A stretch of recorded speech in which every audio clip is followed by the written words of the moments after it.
for those of you joining us. Thank you for being a part of this. This was thrown together on very short notice, but I think we are all dealing with, struggling, and trying to come to grips with the changed world that we live in, not just with everything we've been seeing on the anti-Semitism front for years now, but I think that many of us feel that what happened last week in Utah marks a inflection point in our society, and where we go from here will have a lot to do with where we end up in the fight against anti-Semitism and against other radical ideology. My name is Gerard Felitti. I'm an attorney and senior counsel at the Lawfare Project. I'm joined this evening by Daisy Kahn, the End Jew Hatred campus manager, Alexandra Louise Smith, the Canadian director in End Jew Hatred, and Adar Rubin, last but not least, the director of mobilization for End Jew Hatred. And this is an amazing team that has been working tirelessly not just for the last 2 years, but for as long as we've been around, to fight to end Jew hatred and to make a difference both through legal work, but also through activism, because that is something that we need more of. That is how we make change, not just through the legal system, though that's crucial, but also pushing our identity and pushing for recognition and respect of our civil rights. In the last week, since Charlie Kirk was assassinated, I myself have fallen into the trap of calling it an act of political violence. But it strikes me that it's much more than that. It's ideological violence, and that's a crucial distinction. Why do I say ideological violence? Because the young man accused of assassinating him was not born hating Charlie Kirk or hating democracy or hating America. He wasn't born with a weapon in his hand or extremism in his heart. He was, by all accounts, a suburban kid from a middle-class family, seemingly a good home, good upbringing. By all accounts, he was someone who had every opportunity in front of him. But something happened. It looks increasingly like he was indoctrinated into a completely different set of values. Slowly, steadily, he was radicalized. And ultimately, that indoctrination is what led him to commit this act of extremist violence. And this wasn't a political disagreement taken too far. This was ideological violence. It's hatred that's implanted, it's nurtured and justified until it boils over into violence. And we see this not just with Charlie Kirk, but on college campuses, on city streets across America when it comes to anti-Semitism and other forms of radicalism. And the sad truth is, if it could happen to this kid, it can happen to any child in any community. So what's ideological violence? It's not about left versus right. It's not Republican versus Democrat, liberal versus conservative. It's an ideology that rejects the very foundation of our democracy. It's ideological violence is in service of a belief system that where free speech is dangerous, where pluralism is weakness, where violence against opponents, it's not just acceptable, it's justified. Globalize the intifada, it's justifying the acts of violence. And here's the truth, it's ideological violence doesn't just come out of nowhere. It's cultivated, it seeps into society. It's reinforced by social media, by the mechanisms that we trust to address it. And the most dangerous place it's taking right now is on our school campuses, in K-12 and on college campuses. The clearest example, perhaps, of this extremism is the anti-Semitism, the ideological indoctrination into Jew hatred that we see in education. In K-12, kids are being singled out to discuss and to justify, if they're Jewish, to justify Israel's stances in the Middle East. They're being taught that Israel, is not an authentic state. They're being taught misinformation, that there is no indigenous Jewish identity in our ancestral homeland or in the Middle East. It's curricula that's distorting history. It's calling Jews colonizers, calling Jews oppressors, erasing thousands of years of history, and really just the presence in Israel itself. This is normalized. Since October 7, professors, whether in college or in K-12, have praised Hamas. Student groups, they chant for globalizing the intifada, and that's not just on college campuses. That's something that's being indoctrinated in K-12 education as well. And the problem is this also comes from teachers who have union jobs, who are much more harder to discipline, who have this reinforced by their unions, and administrators that look away. So it's not just anti-Semitism, it's an entire ideology of hate that's being indoctrinated into our young. And there are pathways to extremism. You start with indoctrination in the classroom. You start with biased lesson plans, with outside speakers with extremist views, with programs that are funded by foreign governments or foreign organizations. We see this a lot with Qatar, whose teacher training programs are funded by the Qatari government, and they inculcate values that erase Jewish history, erase Israeli history. They have a very narrow and targeted view of what the Middle East is, celebrating Arab culture, but not any other culture. This seeps into the classroom as indoctrination. It's reinforced year after year in different grades, by different lesson plans, by different teaching materials. It's reinforced on social media. Kids go online, whether they're in chat groups or whether they're in gaming groups, on Discord, on Stream, on Twitch, on all these other platforms. This is re-indoctrination by seeing this persistently, seeing celebrities and influencers continue to carry out this misinformation. Not that our young kids care much about Javier Bardem, but seeing a speech at an Emmy where someone is going off wearing a keffiyeh and making the most baseless claims, that does reinforce it. Even if we know it's garbage and kids don't really know who this person is, it's one more voice that reinforces the propaganda, the indoctrination that they're learning. So that's the reinforcement of the indoctrination, and then comes the activation. You need that trigger. You need that group calling for violence. You need that Students for Justice in Palestine. You need that Wall Palestine, or you need a seminal moment like Charlie Kirk speaking, or Donald Trump speaking, or Governor Josh Shapiro of Pennsylvania daring to say that he supports the state of Israel. That's a trigger that activates this indoctrination and turns it into violence. And perhaps our fatal mistake is that we have become too tolerant as a society of the intolerant. We celebrate open expression and we value different ideas, but too often we've confused tolerance with permissiveness. We tolerate teachers who push radical narratives in the classroom under the guise of diversity. Diversity, equity, and inclusion is a misnomer. It's great in theory. Who doesn't want to celebrate diversity and the richness of culture? Who doesn't want to have respect for other minority groups?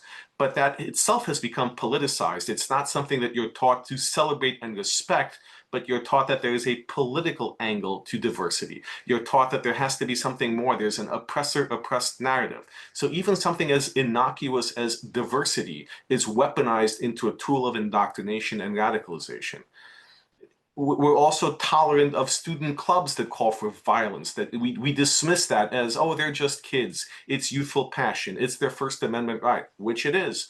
But that's dismissing what the actual problem is. These are products of radicalization who are spreading dangerous messages, and simply saying, oh, they'll grow out of it, or we should accept what they're saying. It's their right to speak. Absolutely, it's their right to speak, but it's our right. It's the administrator's right. It's the teacher's right to correct them. It's their responsibility to say, wait a second, what you're saying is not true and morally wrong. But all too often we see teachers and administrators, whether it's in K-12 or on college campuses, they don't care to exercise this responsibility. They just allow tolerance, and that tolerance breeds intolerance. And that's the other problem. We've tolerated these college administrators, these school administrators, up until we had the Education and Workforce Committee hearings where we exposed what college presidents are really like. It depends on the circumstances. We just excused them. We just said, well, they're being tolerant. It's their job as college administrators. But that's not the point. Their point is to actually teach the positive virtues of debate, but also what the truth is, that there is right and wrong, that you cannot call for the destruction and death of a people, that you can't call for the genocide of the Jewish people, that there are some absolutes in life, and when students cross that line, there have to be consequences, just as much as there's education. So administrators, we have been too tolerant of their tolerance. And this is a mistake, because in reality, under the guise of tolerance, people are, it's called the paradox of tolerance. This is a German philosopher who came up with it. Unlimited tolerance leads to the triumph of intolerance. And that's what we're seeing in society. That's the radicalization. We give everyone a platform. We give everyone the microphone. They express their views, but then they are intolerant when we try to take that microphone back.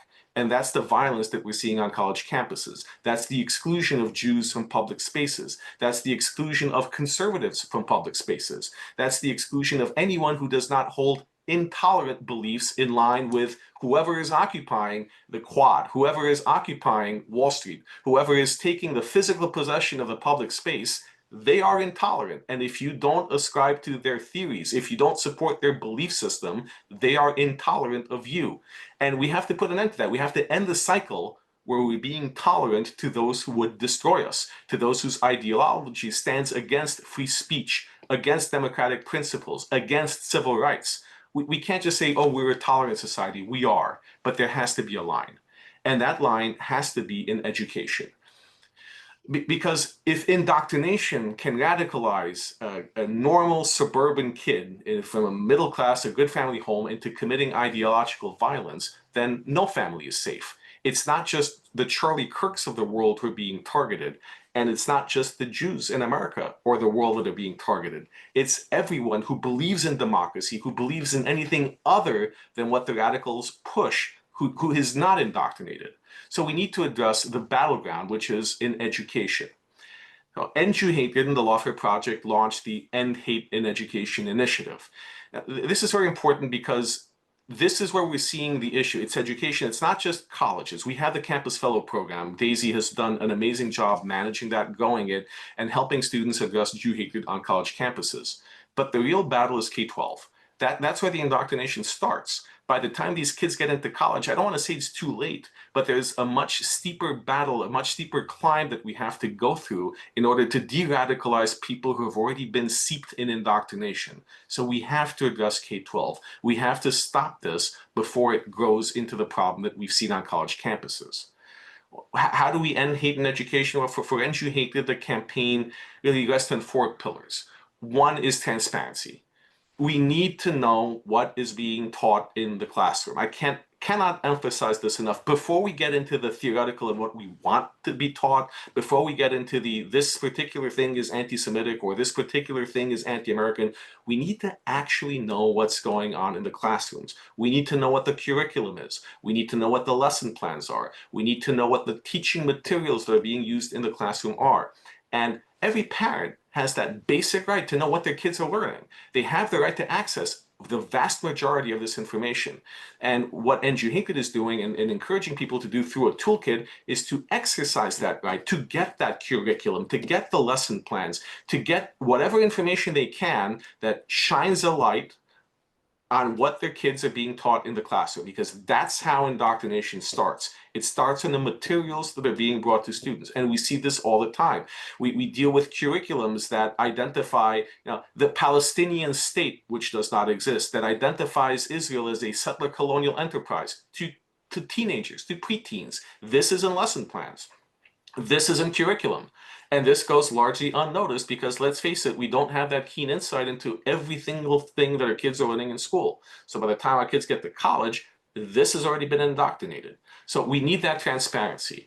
And one thing to push for, and I think we've seen this in the context outside of the fight on anti-Semitism, is parental rights, transparency laws. There is no reason why in 2025, every single class cannot have curriculums and lesson plans posted online with the community and parents being able to access them. That's transparency. It's that simple. It shouldn't be complicated. Thanks to the pandemic, everything is now online. So let's make that accessible. If there's nothing to hide, then there's no reason why this information shouldn't be publicized and be available. But for now, we have to request it. We are helping people learn the tools that they need to use to request that information and get access. And part of that goes into accountability. That's another pillar. We need to hold schools accountable. Schools that violate civil rights protections, schools that don't do anything to address violations of policy, which we're all, by the way, also entitled to know what these policies are and how they're being implemented. We need to hold them accountable, whether that is through complaints, whether that's through legal action, whether that's through activist pressure, showing up at school boards, making a stink, demanding change, running for school board. That level of accountability needs to happen, but that all starts with finding out what's going on in the classroom. And when we know what's going on in the classroom, when we have that curriculum, when we have the knowledge of what's wrong, another pillar, the third pillar, is putting out there what's right. We need educational reform. We need curriculums that teach the diversity that we have in the right way, that teach about Jewish identity in the right way, that teach about respect for civil rights, not the ones that indoctrinate into hate, not the ones that talk about colonialism and oppression, but the ones that talk about plurality and democracy and the richness of Jewish history and all history, whether it's in the Middle East or elsewhere. And there are plenty of educators that have good materials. We work with a lot of them. There are a lot of groups out there that specialize in this. We want to bring them together to have their resources because they're very good. And we want to empower parents to then go to their schools and say, this is what you need to be teaching. There's a proven track record of success with the right materials. Don't teach our kids indoctrination. Don't teach them falsities. Use good materials. And that's the final pillar. It's that community empowerment. At the end of the day, parents make a difference. School boards are, the vast majority of them are elected. They're elected from your community. They're people that you live with, people that you shop with, people that you run into at the ShopRite or the Piggly Wiggly, not that any of us shop there. But it's this community level of involvement where you know the people, you know the teachers, you know the principals. You have to be involved. You have to show up. You have to ask hard questions. You have to document what you're being told. But you have to push for change because you're entitled to information. You're entitled to have your voice heard.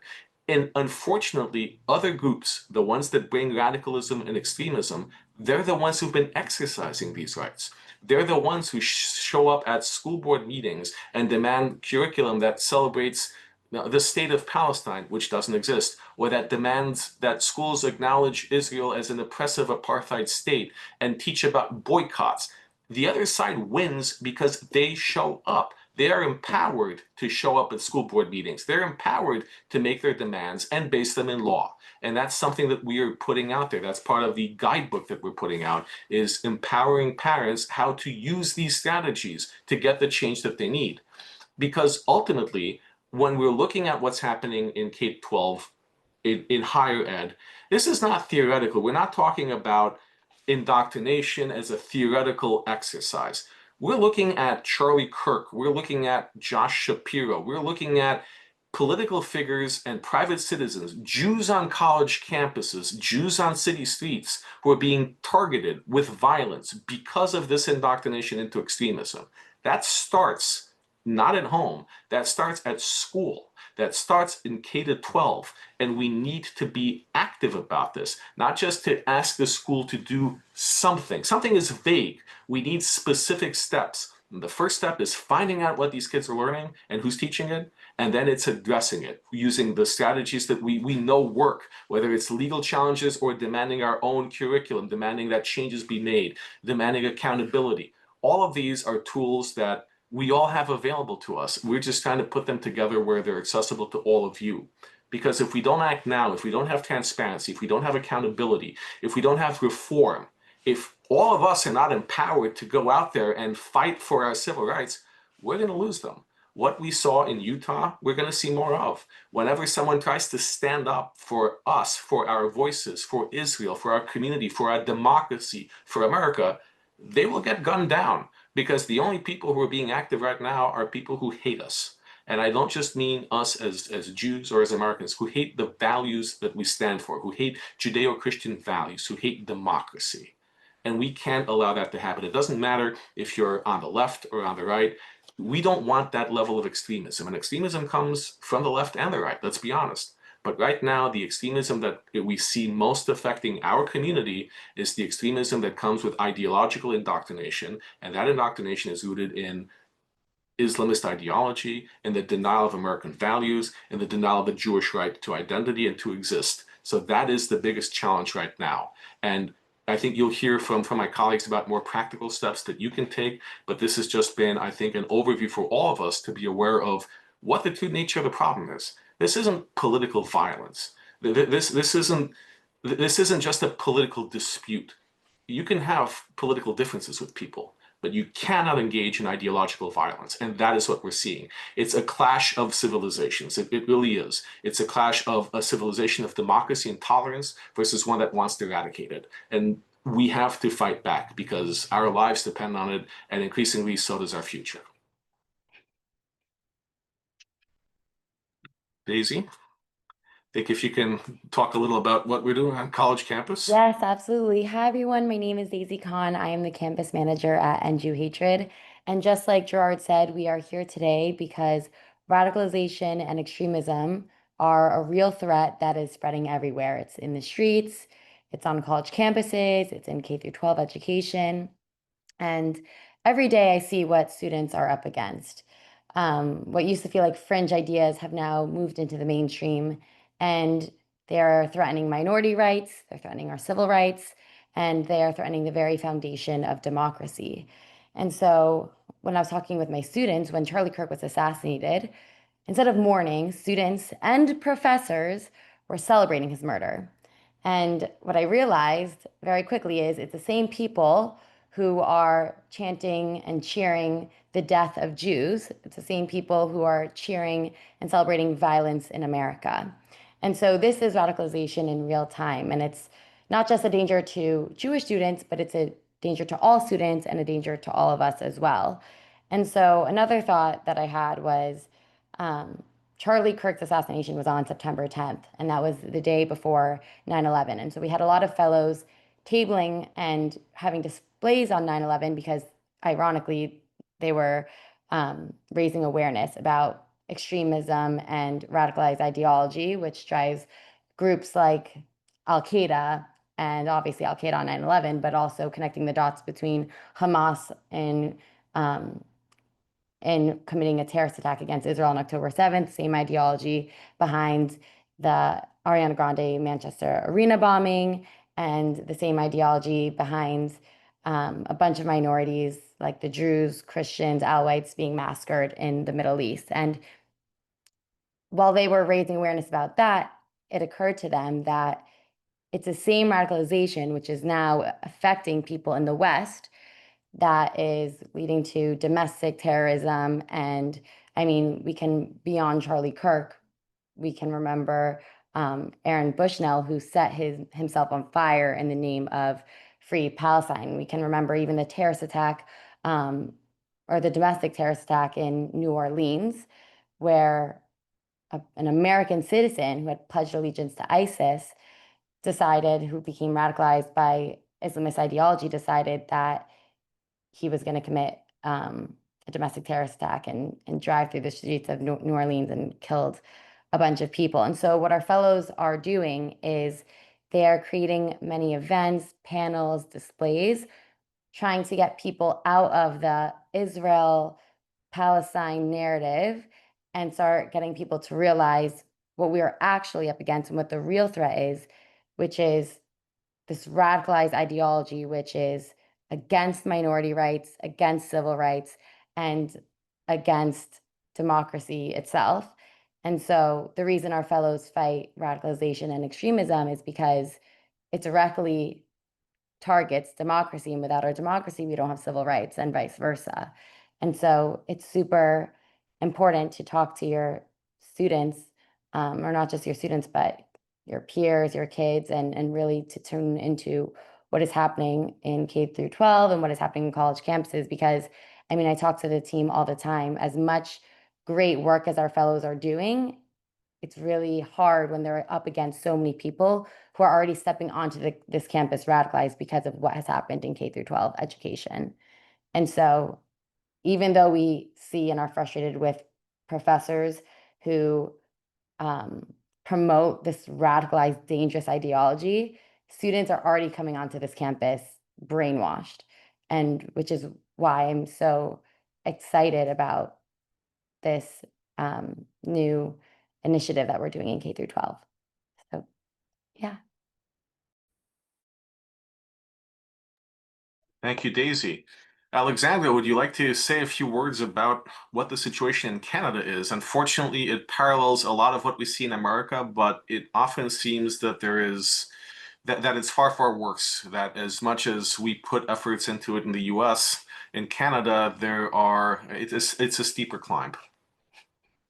Yeah, and I do want to start by saying that I'm really grateful that the point of view that we are taking is that we want more transparency between Canada and the US. A lot of what we see that starts in Canada makes its way into the US. It's like we're the testing ground, sadly, for a lot of things.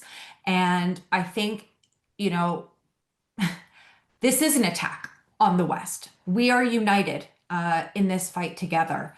This is an attack on our Judeo-Christian values in which our countries were founded.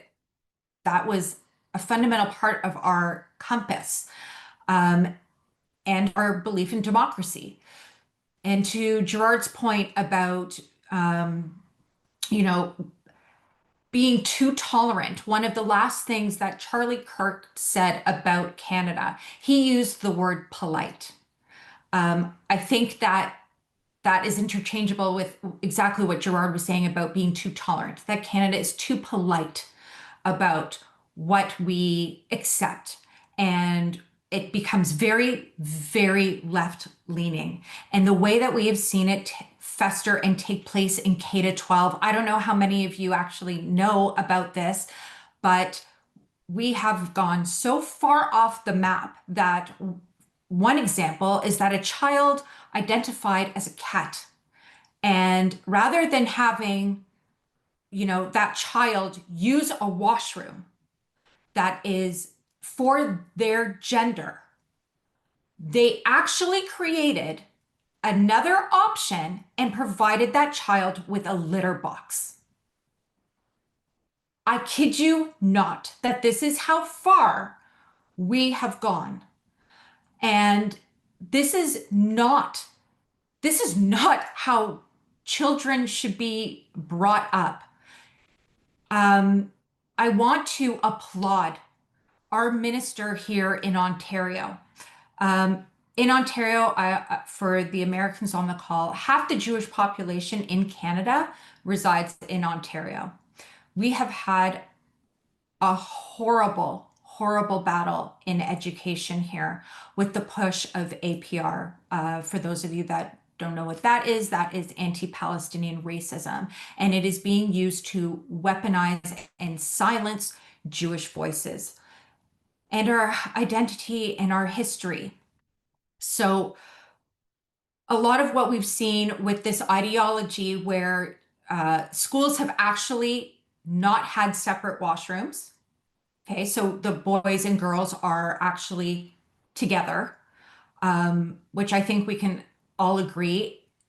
It's a private space. You don't need your child who you are teaching certain things at home, that this is a private time, that all of a sudden that gets blended. So what our minister is actually addressing are a lot of these issues. So there is a bill, and we are going to create that link and give that to all of you, because I think it sets an amazing precedence for what you can be using across the US, what Canada should be looking at for framework across Canada.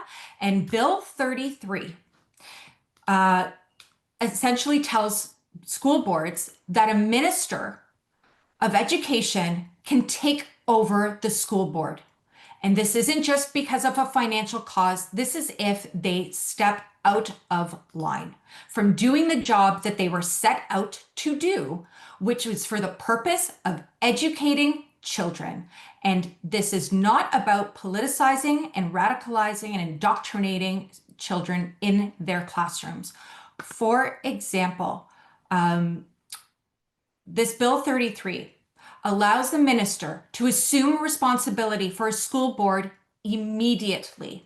That cuts out a lot of the red tape, so it can be very in the moment if there is something that is taking place that absolutely should not. For example, if there are resources that fall outside of the curriculum that the minister dictates are the curriculum for a certain subject. So I think I saw a question about unions, and when they approve resources and they want to then put that in the classroom, that will no longer be allowed. What is going to be done is that there are lesson plans, there is resources, and that is what the minister is approving to be used in the classroom. It is common sense. It is making school simple. They have one job, and that is education, keeping children safe. And this isn't to be misinterpreted or used in, whatever purview or radicalized view they might be practicing in their own personal life, because we've also seen that being tweeted out a billion times about their radical ideology.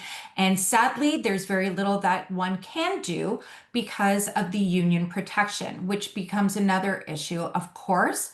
However, again, the minister has made it clear that if there are violations to this Bill 33, he's going to get rid of them. You have teachers and boards falling out of line, they will be replaced. He will come in and take over. So I do really implore that if this is something that is of interest to you, I'm going to, again, create the link that will get you to the framework that is being put together in K through 12, which is to end hate in education, that runs in parallel with exactly what we have put out for Canada and across the US.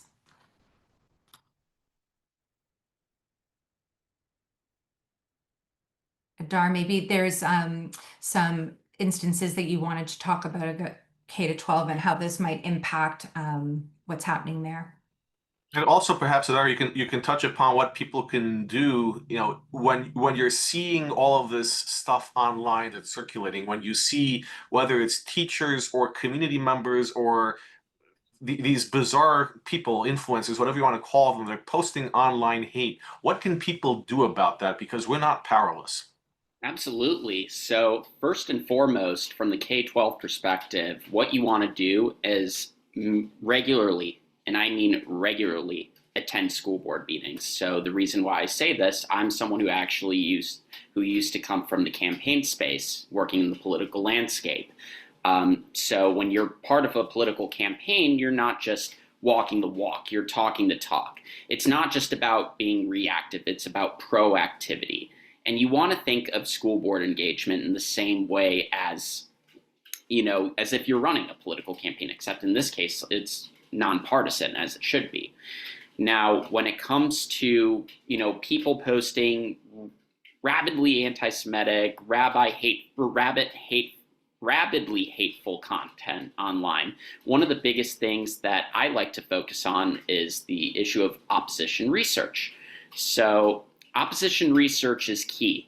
Whenever you come into a new classroom, your student gets involved into a new course, enrolls in a new course, and, you're pretty skeptical. You look at the syllabus, as Gerard mentioned, syllabi aren't necessarily available online. You could see teacher reviews online, but you can't necessarily ask or see available syllabi unless you have to ask for them. And we'll give you the exact language you want to use to respectfully ask for those materials. So as a parent, you can see it in advance when prepping your kid for a new grade, when they're entering middle school, elementary school, high school, you name it. So after reviewing the syllabi, you get a better framework of where the direction of the course or class is going to take.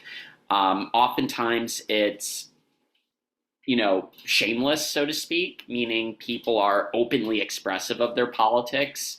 I'm going to give you an example real quick of of how it's based in the college front from a recent incident that I received an inquiry from stemming out of the University of Michigan.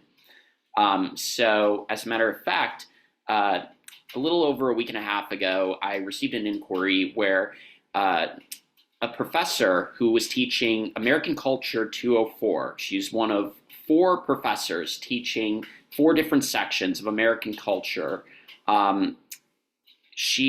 We received a syllabus from a student who documented that the professor was looking to teach students about the Palestinian Unity Intifada.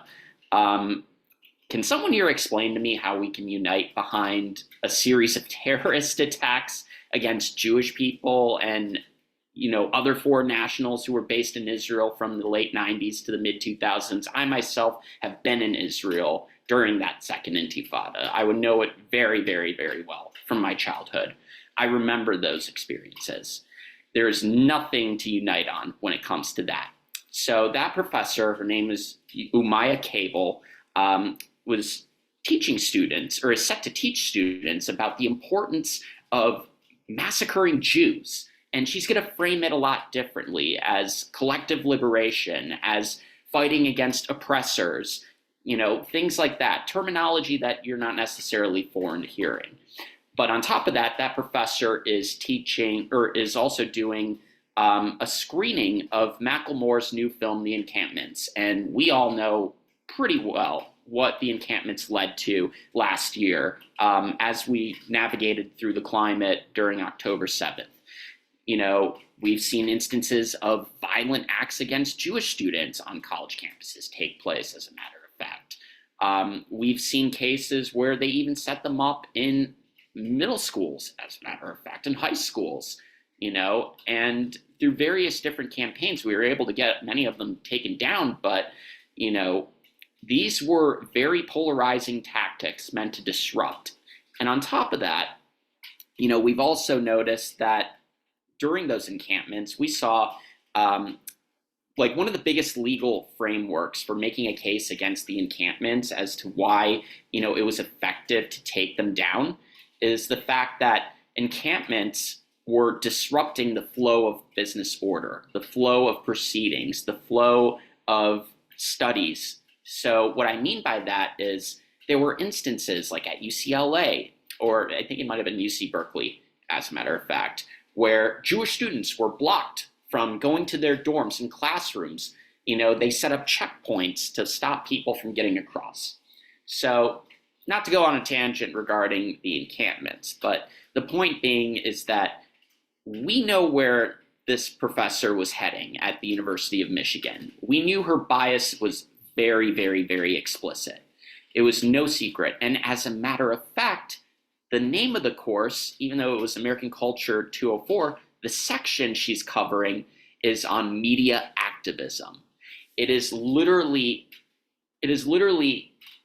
a crafted activism that they're looking to do to radicalize young students into disrupting the system at the University of Michigan. And of course, I took that all the way to the House Committee on Education and the Workforce. Now, when it comes to the House Committee on Education and the Workforce, we didn't jump the gun straight there.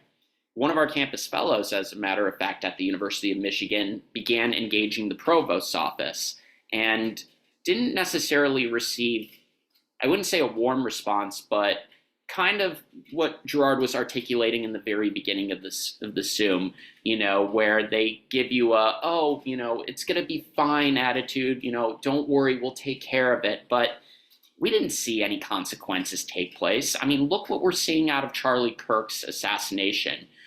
Professors are being let go rapidly like wildfire. Now, people claim the speech issue, but as someone who graduated with a degree in advertising management and public relations, let me tell you, the last thing that a university, a business, a hospital, any public or private institution ever wants to deal with is a public relations nightmare. Every single university that I've seen online that has disciplined and fired professors for espousing and endorsing radical views, all of them were flooded with negative comments. Now, going back to looking over the syllabi, it's very, very critical that you get a clear lens of what the framework of the course is going to look like. There are also cases where professors are going, or teachers are going to be very, very tactical and strategic about what they're trying to push out. In the case of neutrality, even with neutrality, there's been cases where people have an instinctive feeling where they need to act, where they have an uneasy feeling that the course is going to skew a different direction. Now, in order to get a better sense, I know I mentioned the professor review websites, but it's more important that you get those syllabi in place. Now, I want to talk about the importance of school board advocacy and going back to that, tying that into campaigns. First things first, you want to be coming to these meetings pretty frequently. You don't want to be a one and done person. As someone who goes to these school board meetings, you want to understand the atmosphere. You want to attend regularly so you could see if there's other regulars attending. If there's familiar faces, you want to build alliances while you're there. You want to network with people. You want to find people that share your same values.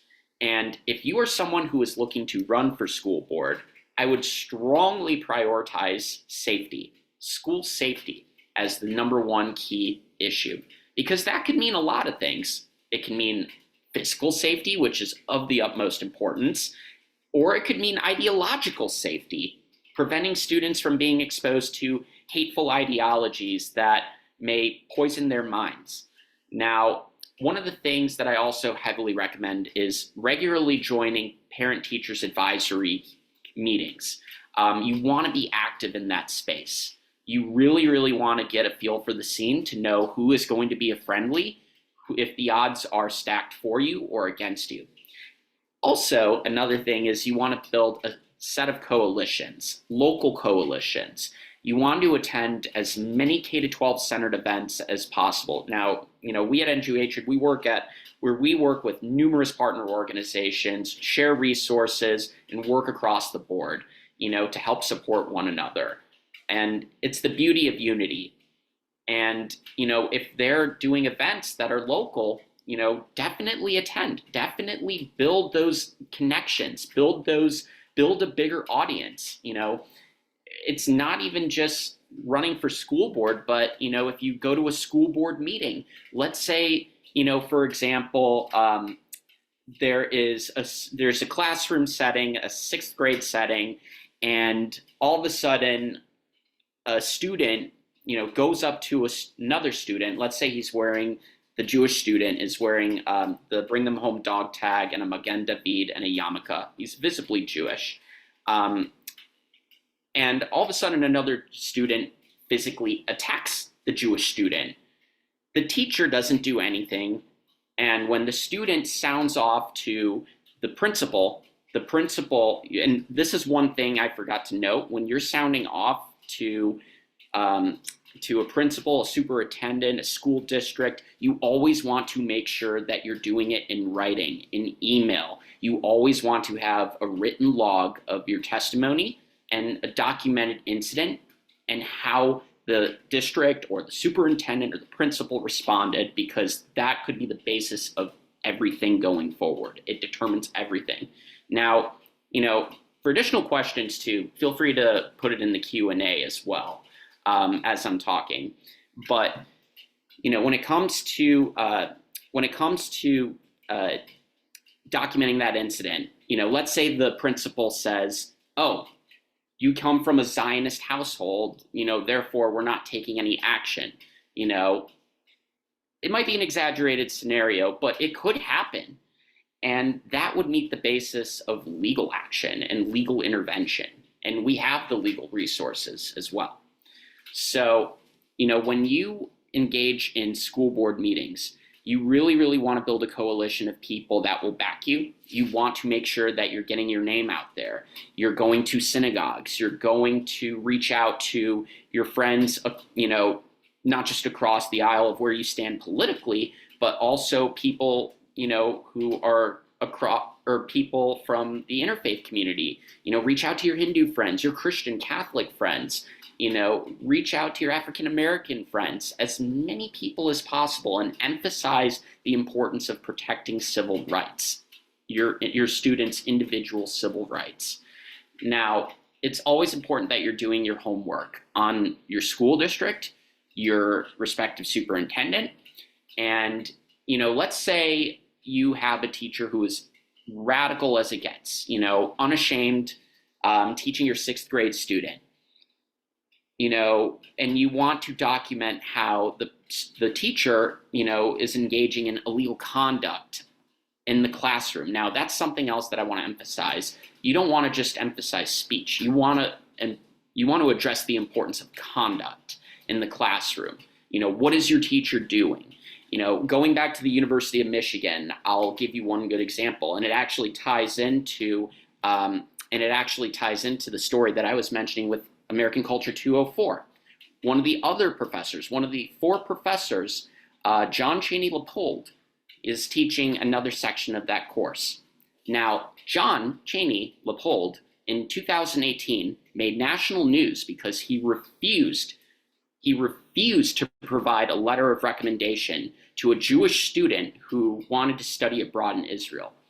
And she took that incident up to the president, and the president didn't do anything, and therefore she went public with it. And because of that public scrutiny and the embarrassment the university faced, the professor was eventually disciplined. He wasn't fired, but given today's climate, especially if this incident were to happen today, John Chaney Leopold would not be teaching tomorrow.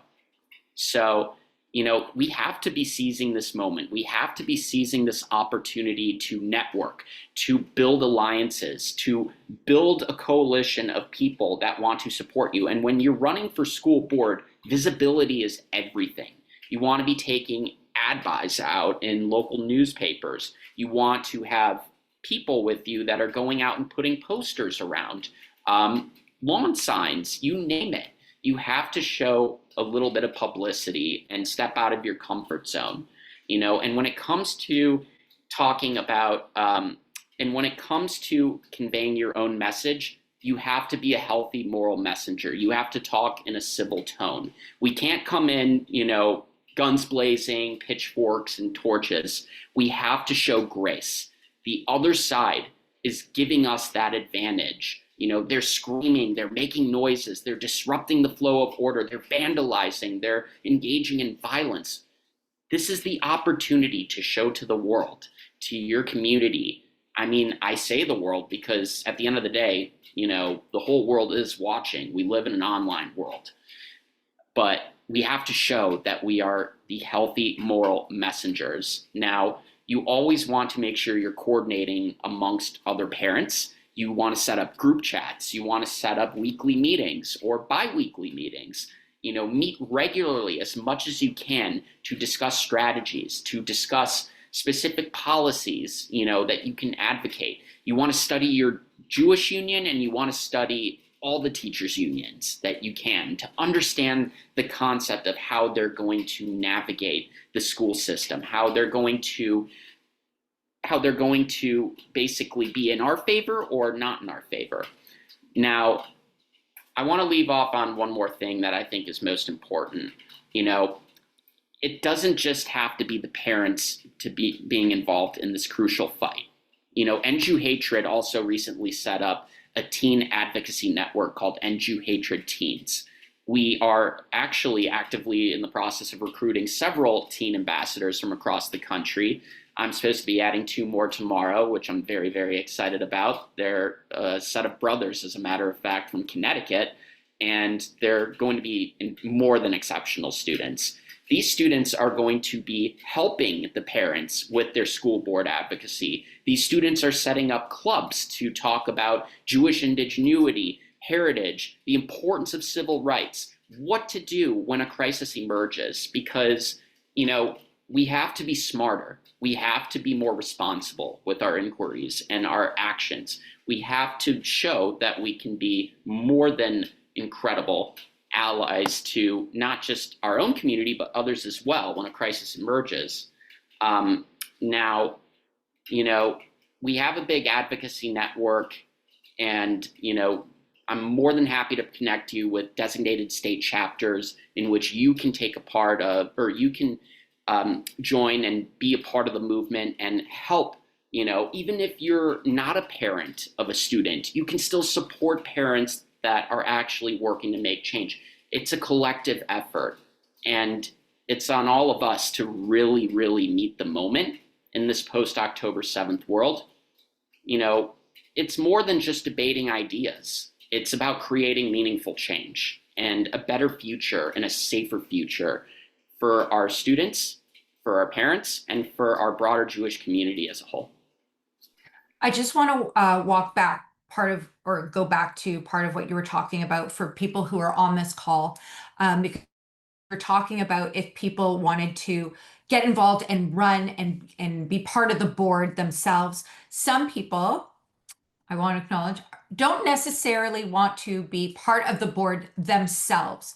What I would also suggest is there's often spots on the board where new trustees have an opportunity to come in. and they need to be voted in. I would suggest that in the research that Adar is also telling you to do, absolutely, everybody should be doing research in their school boards. Get to know the trustees that are part of the board. Get to know the people who are allies on the board. Watch for the opportunities where there's an opening for a new trustee to get into that board.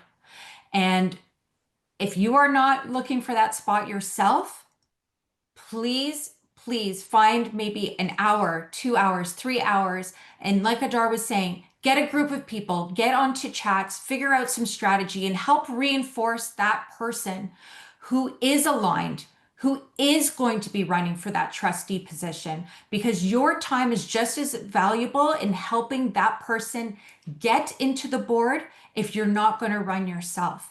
And that is something really, really important that we need to keep really pushing and driving at, is that as much as these boards have started to stack the cards against our community and been radicalized, we can also have the power to create that change and course correct.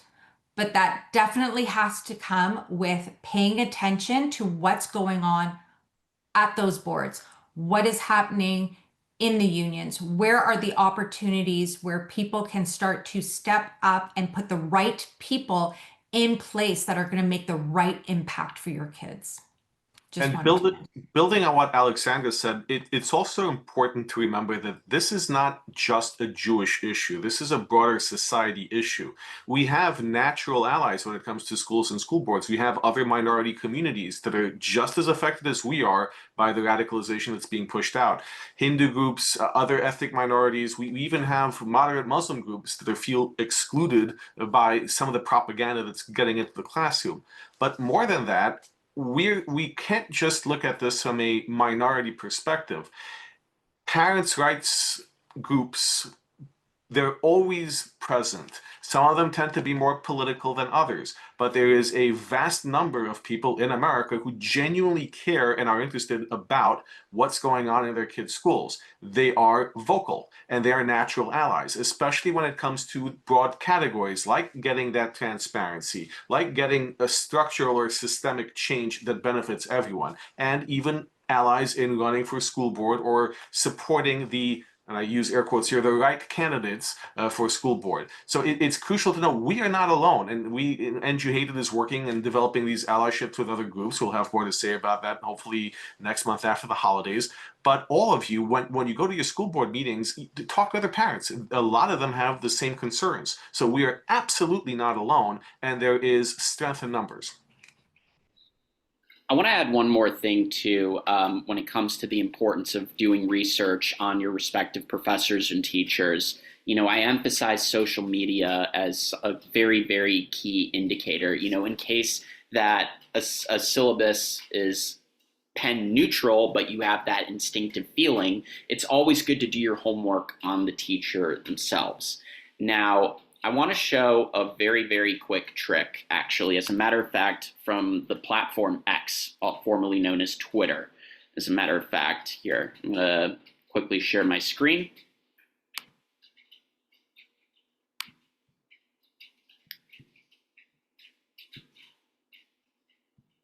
There we go, real quick. Okay, so keyword searches are more than ideal when it comes to identifying political bias, identifying, you know, suspected leanings, you know, whether someone's going to be more or less radical, so to speak. Now, I want to show a quick X formula that you can plug in, you know, depending on whether this teacher is public or private. Now, not every teacher or professor is going to have an X account. However, you know, as you notice, a lot of teachers are being disciplined because of social media posts that they're making. Now, you can actually do a keyword search on specific things that they might have said, or that pull up their entire tweet history from a specific period of time. So I want to do an example. As a matter of fact, you know, this isn't a teacher, obviously, but he is a radical. I want to show you guys Zoran Mamdani for an example. Let's say I wanted to see if Zoran Mamdani ever spoke or used the word Hasbara in a tweet. Think about it like that. Let's say a teacher or a professor used the word Hasbara. So what you want to plug in is from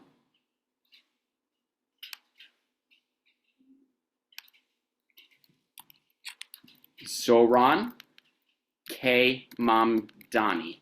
So Zoran K. Mamdani is his user handle. You don't want to put the at in front of it. You want to use it like that. And then from there, you type in the word Hasbara.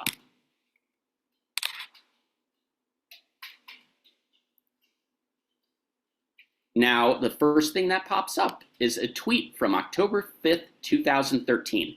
An interesting article by my brother, so-and-so, on hashtag white, hashtag American, hashtag Hasbara via Bodier. I can't even read that. But the point being is that you were able to identify a controversial post right over here just by keyword search. That's only if that teacher or professor is public on their social media. Now, let's say I wanted to see posts that this professor made from 2013 to 2015. So you type in since 2013, then the month, let's do September 20th until 2013, month again, September 20th. Oh, I just realized I wrote 2013.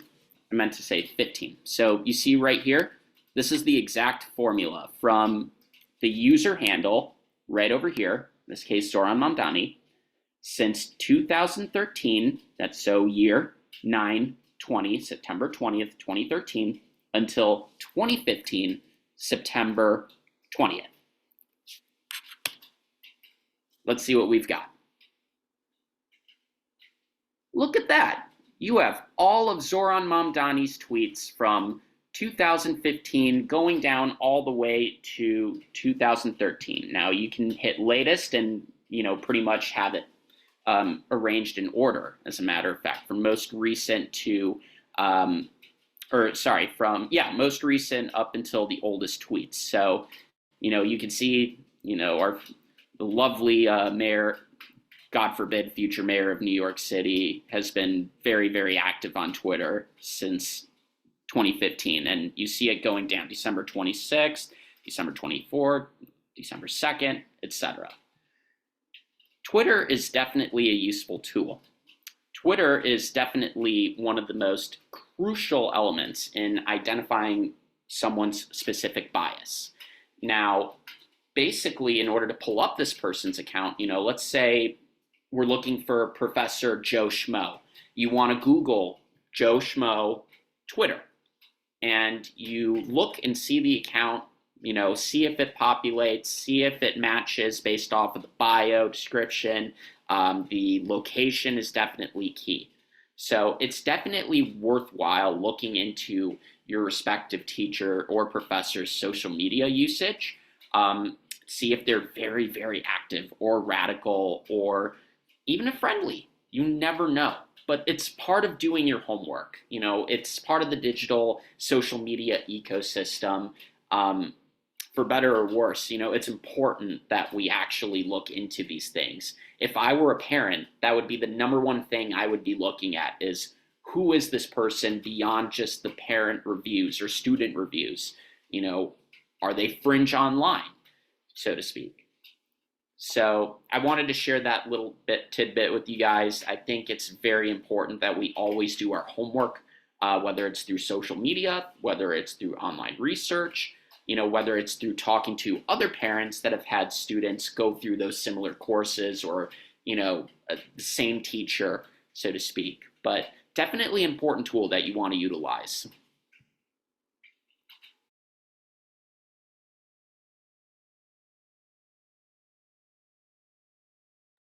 Thank you, Adar.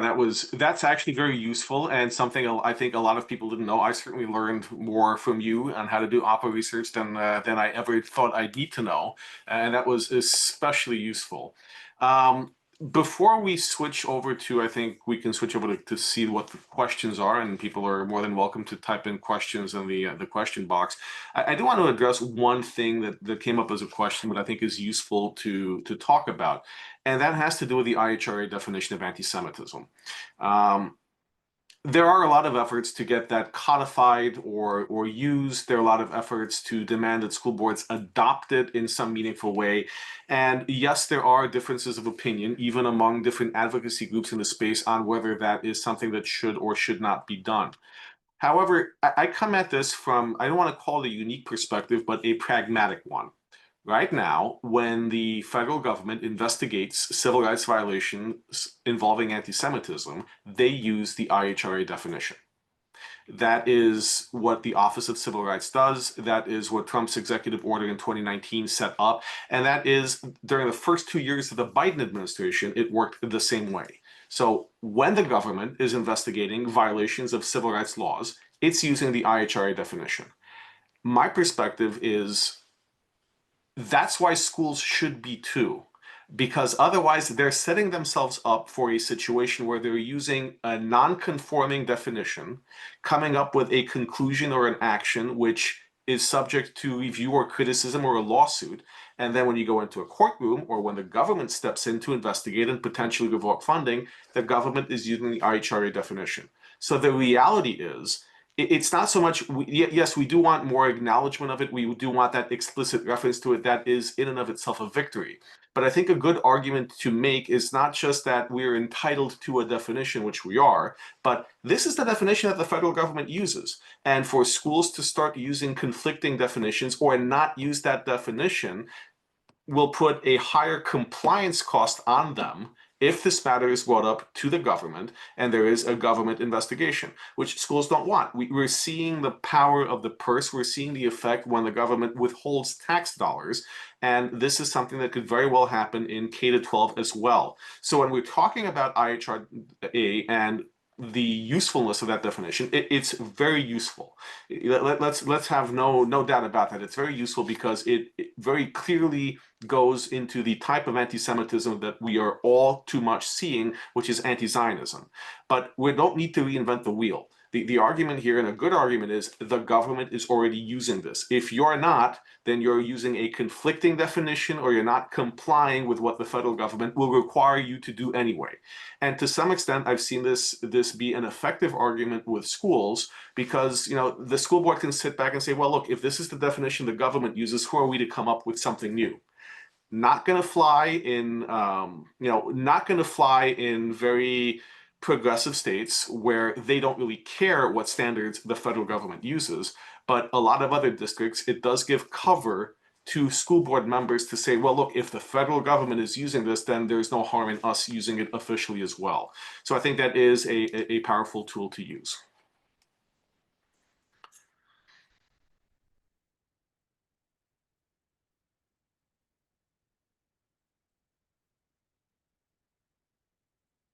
And with that, just looking at some of the questions, I know that there were questions about recording and documenting in classrooms, and this is something people should be very wary of. This is controlled by two things. One is state law and provincial law on whether or not you need the consent of other parties to record a conversation. Not all states or provinces require everyone to consent, but some states do. And it also has to do with looking at what your school or school district has in terms of its rules on recordings in the classroom. The vast majority of schools that I'm aware of actually prohibit it explicitly.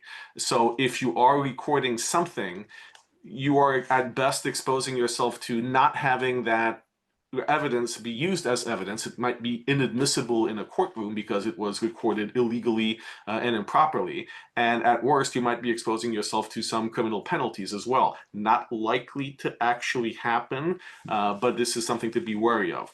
Now, In lieu of recordings, there are a few things that you can do.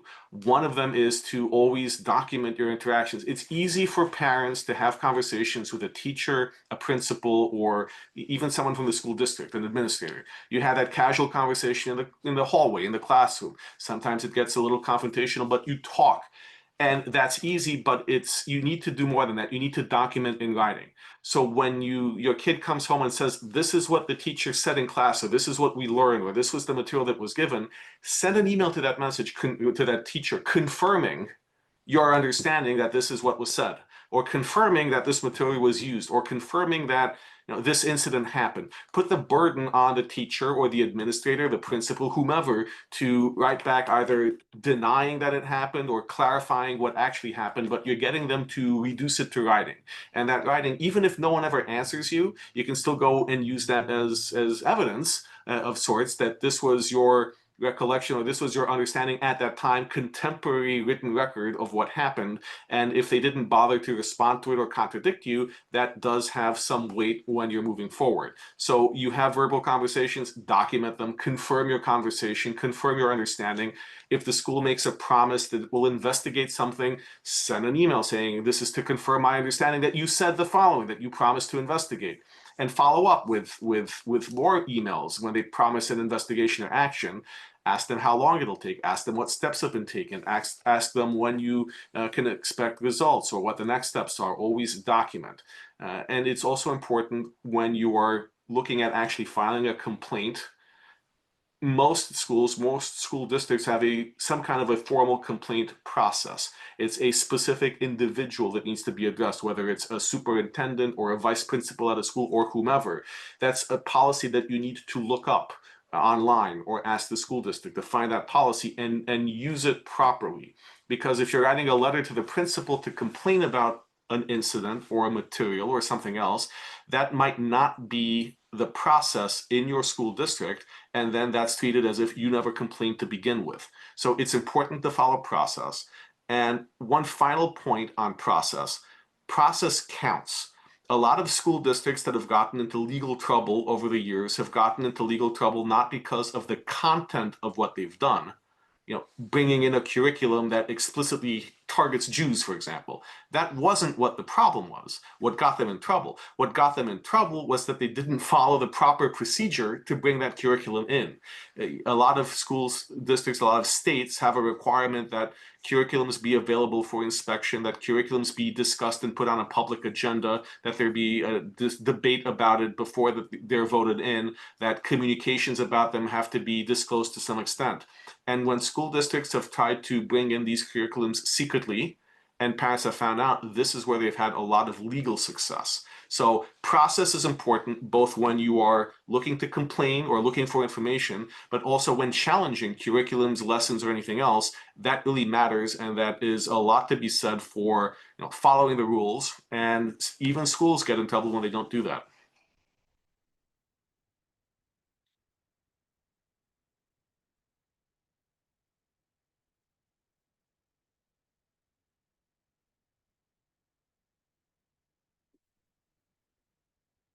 Private schools, by the way, are a special breed of problem because you don't have the same safeguards necessarily that you do in public schools. You don't have the same accountability or transparency.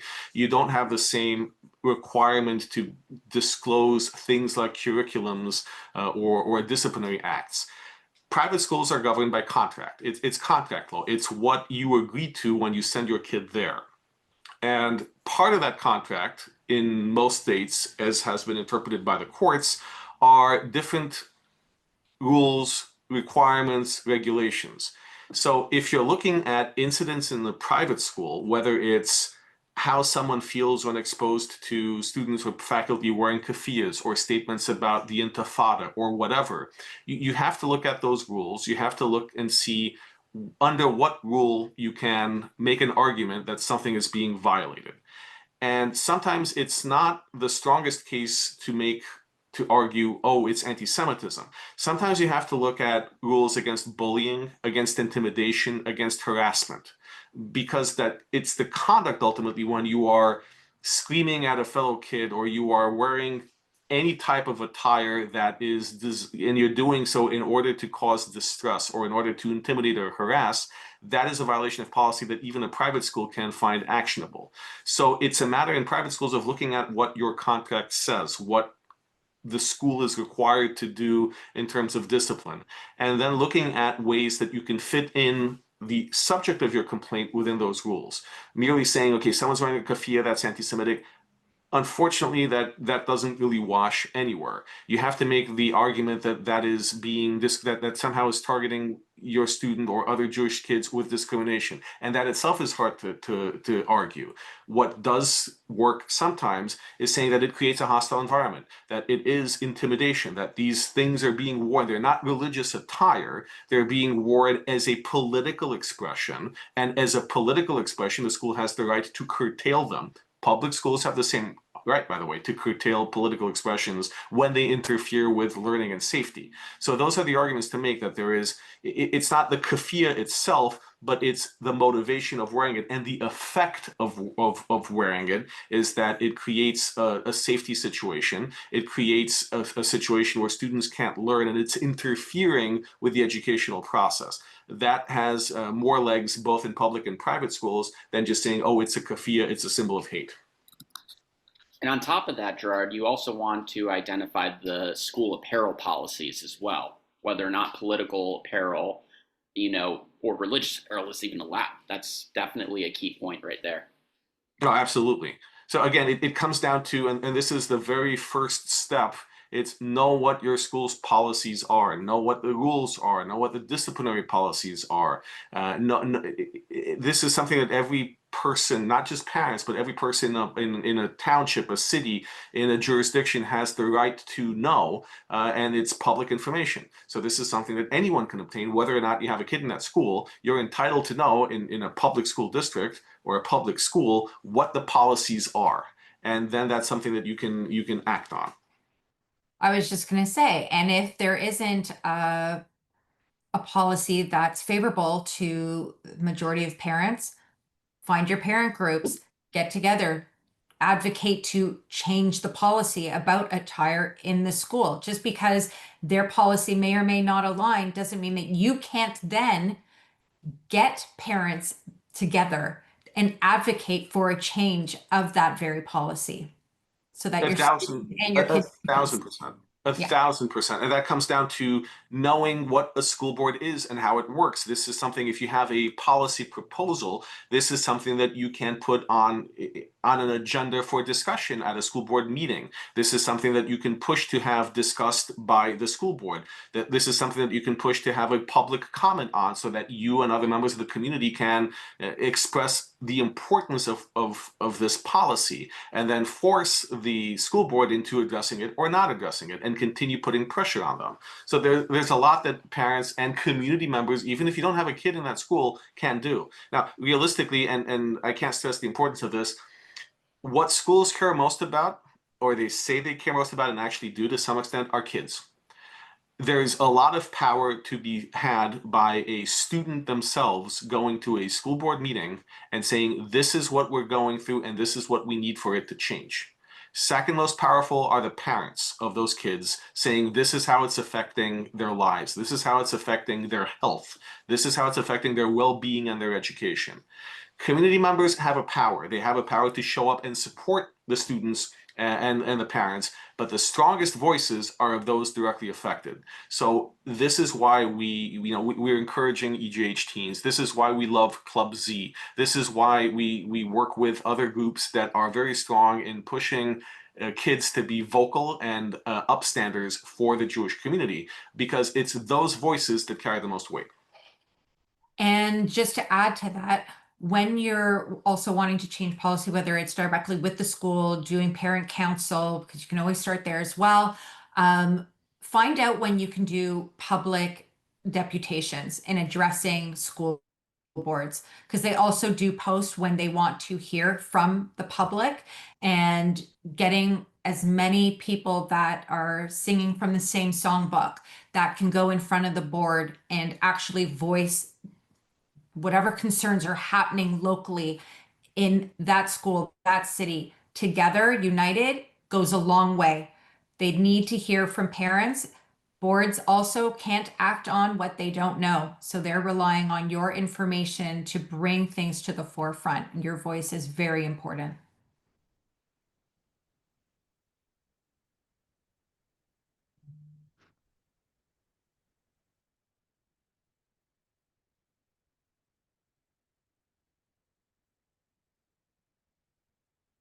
I see a question from a Stand With Us Emerson fellow at SFSU, and I would love to connect with you directly about that, because we had litigation a number of years ago with involving SFSU, where they agreed to certain things in settlement that should be making the situation better for Jewish students, but clearly SFSU has reverted to its old ways. So there may be something there to be done in enforcing the settlement agreement specific to that university. But to your general question about dealing with faculty that's been, openly supportive of extremism,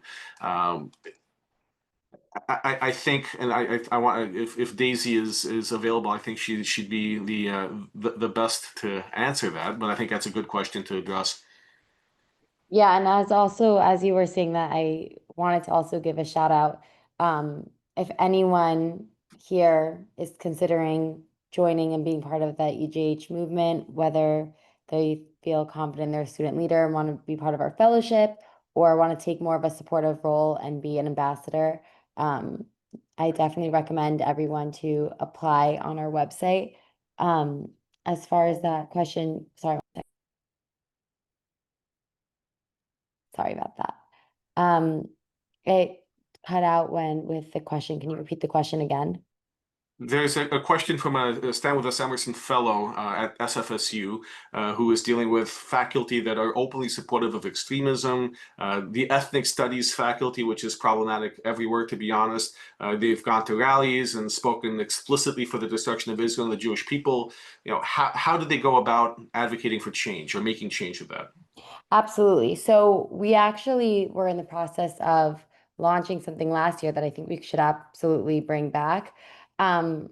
We have a tracker where we're documenting professors who spread extremist ideology and hate in the classrooms, so students can keep a record of that, and knowledge is power, and so we can hold them accountable. So if you join our WhatsApp chats and are part of the movement, I would definitely look out for that, because I think that is one of the most effective ways to hold institutions accountable, to hold professors accountable, because oftentimes they're able to slide under the radar. And to inject a more realistic and somber note, dealing with faculty at public universities, at state schools, is difficult because of that pesky thing called the First Amendment, meaning that there is more of a right by faculty members outside of the classroom to express their views and have that accepted and tolerated by the university because they have that legal right to express their views. The issue is that their First Amendment rights should not encroach on a student's right to be free of intimidation, harassment, bullying, and especially discrimination. So a lot of this is documenting not just what they're saying, but the conduct and the effect of that conduct. So if Jewish students cannot take these classes because they will be targeted in these classes, they will not be graded as well in these classes, or they just have to jump through extra hoops that other students don't have to, then that becomes potentially actionable. If Jewish students feel unsafe in a department meeting because of this comment, this rhetoric, then that is also something that the school has to find a way to address. Now, finding a way to address doesn't necessarily mean they'll tell the professors to stop exercising their speech rights, but a school has the difficult task of actually balancing it. They can't just do nothing. So documenting what's being said, the context in which it's being done, and the effect that it's having, that's crucial to the next step, which is finding the right argument to make in those circumstances. And when it comes to ethnic studies, I think the departments themselves are highly problematic, but realistically, that's not something that is easy for us or any other group to change. There may very well be pressure from the federal government, especially in these departments in the coming year or the coming 3 years. But part of it is looking at what happens when these speeches occur, when these events occur? Are we noticing that there's an increase in violence? Are we noticing that these speeches occur when Jewish students are excluded? Then that becomes actionable. And then the school does have an obligation to do something about it. The curriculum itself, part of the problem, bluntly, is that we do not have enough people who go and advocate for us. We are too used to turning the other cheek, to use a more Christian expression, or to go about our business and get that degree, get that job. And if we're teaching, if we're in faculty, if we're in university professors, don't get embroiled in controversial subjects. Don't stand up for ourselves. And that's the problem, because it's much harder to cancel on a public university someone's speech or someone's event, but it's much easier to put forward your own. So where is the professor who is speaking out about Zionism as part of Jewish identity? Where is the outside speaker that's brought in to talk about indigeneity and Jewish rights and birthrights and heritage in Israel and in the Middle East? That's part of the problem. It's that we need to assert our speech, not just try to cancel the other speech. It's important to call out the other speech, but we can't just expect that it will be canceled. And going back to the beginning, this is what Charlie Kirk was pushing. It was not necessarily the cancellation of what other people are saying, but it's our right to not be indoctrinated by it, and our right to insert our own opinion, our own speech, our own system of beliefs. And that comes, it's this wishy-washy phrase called Jewish empowerment, but it's a very important thing, because we can't just say no to everything. We have to say yes to ourselves. We have to put our ideas out there, because if the only people who are speaking are the people who hate us, then what's an administration going to think? There's only one perspective, and people who want to silence it. There's no opposing logical view. There's no marketplace of ideas. So the bad ideas win out. And bluntly, and I'll speak colloquially, it sucks. It really sucks that we have to do that, but we have to put forward our narrative. We have to put forward our truth. And when the other side, when the other speech gets to be exclusionary, gets to be discriminatory, the effect of that other speech is to target us with intimidation, with bullying, with harassment, with violence, then it's actionable. Then we can cut it off. Then we can shut it down. But until it reaches that threshold, we have the responsibility of putting forward our speech, not being drowned out by the other. 100%. And he did that so brilliantly. Like, if whoever has not seen the masses that attended when he went to campus to speak, there is an appetite that wants a different narrative. They want to feel seen. They want to feel heard. They are sick of this woke, radicalized ideology. They are grateful. What did I put in our staff chat the other day? That Turning Point had 37,000 new applications to start chapters. There is an appetite to share a narrative and be forward facing and tell the story and be proud. So we encourage this. If you want to be active and you want to help and get support to share this narrative in the city where you are, we've got chapters all over the US, in Canada, actually around the world. Let us know. You will find your people. We can help with that support. We can help connect you with campus. We can help the kids connect with campus with Daisy. There is so much that can be done. We just speak up and let us know. And we are all here to positively help and make that change and help you make the action. And when we do engage in speech or debate, one thing is important to remember. Jewish civil rights are not up for debate. That's unconditional. We're not here to debate away our existence or our legal rights. Anti-Semitism is actionable. Anti-Semitism is harmful, and we should have the same consequences imposed on anti-Semitism as any other form of racism or bigotry. We're not here to argue about the enforcement of our civil rights. We can debate Israel. We can debate politics. We can debate a war. We can debate what we think about different forms of religion. But what we cannot debate is that we have a right to be living our lives, enjoying our legal rights without that bias, without that discrimination, without that harassment.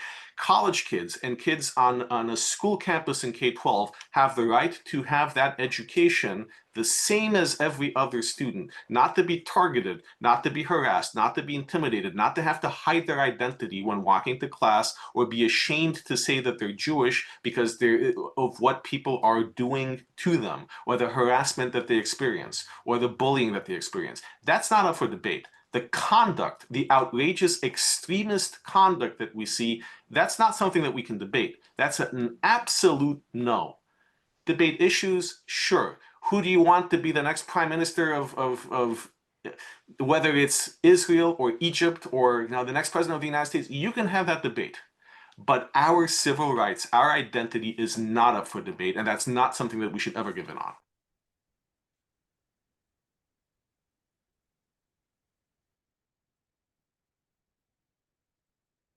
And I think as we prepare to close this out, I would like to thank everyone who attended, and especially Alexandra, Dar, and Daisy for the amazing work that they do in coming up with the initiatives and the ideas and pursuing them and helping so many people who reach out to actually get positive change. And believe it or not, we're seeing that. We're seeing changes on college campuses. They may not be coming as quickly as we want, but they're happening. We're seeing changes in the workforce. We're seeing changes when activists take to protest injustices targeting the Jewish community. There is strength in activism. There's strength in legal processes. It works. It may not be always instant or gratifying, and it's a never-ending avalanche of crap that we have to deal with on a quasi-permanent basis. But at the end of the day, each one of you can and is making a difference. And I thank all of you for being part of this, for being, even if you're not considering yourself an activist, for being involved enough to want to be activated, to want to make a difference. And we can't do it without you. We can't do it without you helping. And we also, I hate to sound like every other nonprofit out there, but we also can't do it without your financial support.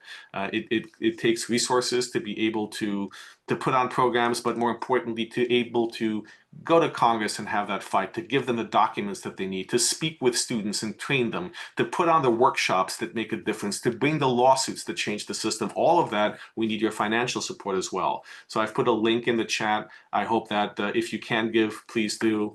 I also am going to put in an email address in the chat for people who've not had the opportunity to answer all of your questions, and I apologize for that. But please reach out to us at action@endjewhatred.com, and we will do our best to get back to you as quickly as possible. If you have any questions about programs, if you have questions about fellowship or the K-12 initiative or anything, please reach out. And we greatly appreciate you all for everything that you do to be on top of the latest developments and to fight for our community and our democracy and our way of life. Thank you all. Thank you, everybody. Thank you. And Thank Gerard, you. because you didn't mention yourself. Thank you for everything that you do. It is so instrumental. People don't realize, I know you're not always as forward facing. Gerard, the work that you do is so instrumental. Even as a lawyer, you are so incredible, but you are such an incredible advocate in the way that you strategize on both sides of what we do, both of our arms. Truly, a round of applause, because you really are. You are just phenomenal. Thank you, Alexander. You're more than just the heart and soul of this movement. And just to close it off for everybody still on this Zoom, as a matter of fact, I just received another piece of exciting breaking news that's going to energize you all to the max now that we concluded such an empowering webinar. The White House just designated Antifa as a major terrorist organization. So let's go to bed feeling great, big smiles on our faces. Check the webinar chat for those who want to join a chapter here in the US or in Canada. I put my email out as well as Alexandra. So please write our emails down. Feel free to contact us, and we're happy to help you in any way we can.